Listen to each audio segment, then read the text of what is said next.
Hello and welcome to part 5 of the video series Bible Mandela Effects. If you're unfamiliar with what Mandela effects are, I recommend you watch videos 1 through 4 to become familiar with the topic. Basically, Mandela effects are when a large group of people remember things happening one way, but in reality they find out it happened another way. Bible Mandela effects are when a large group of people memorize Bible verses, they remember it reading one way, but when they look up the Bible, pull the Bible off the shelf, especially the King James Bible, they find out that it was written another way. And the question being, what's going on? It's more than just modern day translators translating it differently. What we're talking about is when people look up Bibles, especially out of the King James Version. The Bible is sat on the shelf for decades. When they look up verses, that what they remembered, what they memorized is different than what the Bible says now. And the question is, are a large group of people remembering things wrong? Or has the Bible been supernaturally changed, which sounds crazy, bizarre, science fiction type things. But that's what we're looking at, is just examples of how such large groups of people remember things differently. Now, the first one I want to discuss is the last one we did at the end of part 4. Mark 13:10, short verse, very simple, says in the New International Version, the gospel must first be preached to all the nations. And as we scroll through all of these different translations, it's either preached or proclaimed consistently. And I remember the King James Version saying preached, but when you scroll down to the King James Version, it says the gospel must first be published among all nations. And I thought, published? That sounds strange to me. So I looked up the verse in the original Greek, and the word for proclaimed is caruso, which means to herald, to proclaim, to preach. So it's very consistent. And when you look at all these study helps, it's very consistent that the word is preached. And then as you scroll down, by the time you get to Thayer's Greek translation, there's a little paragraph where it says to publish or proclaim openly. But here's the first time that we see the word publish. But it's very consistent that it's either proclaimed or preached. And I did not remember the word publish when I was growing up. So I looked up the history of the word publish, and it comes from the late 14th century, talking about used as a book. And in the mid 14th century is the first time that we see the word being used to just announce something. But the late 14th century, by then, it's really talking about printing a book.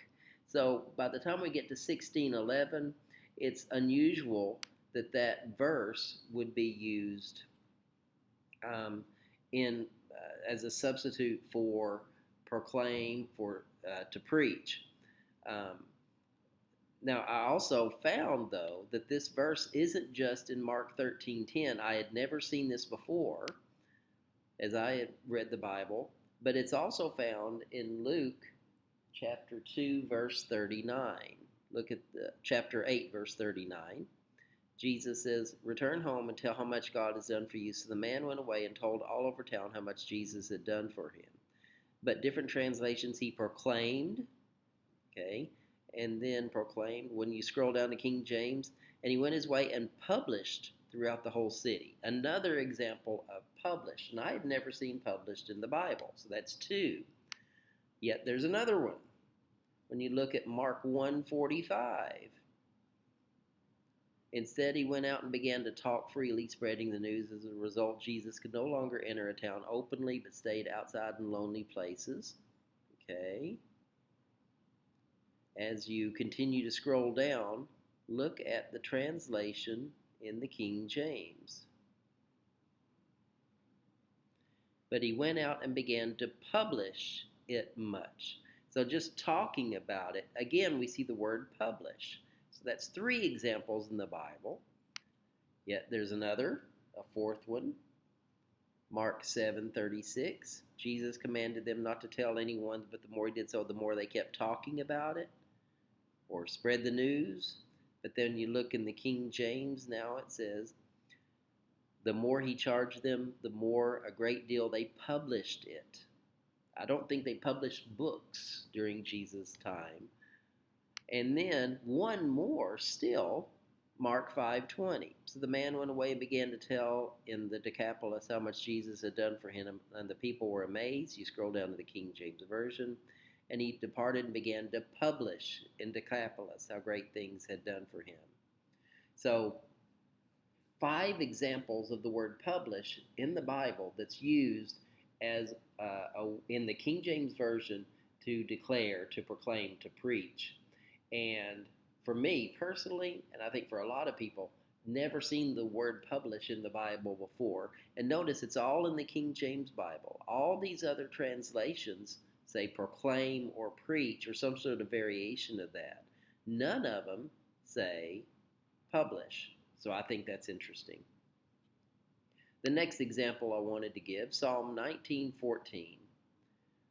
May the words of my mouth and the meditation of my heart be pleasing in your sight, Lord, my rock and my redeemer. And I remember the word rock specifically in that verse.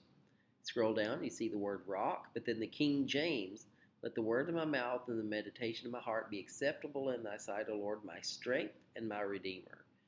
And I remember seeing the word strength, thinking, that's not what I remember. I remember the word rock. Specifically, that's one of the verses that I had memorized.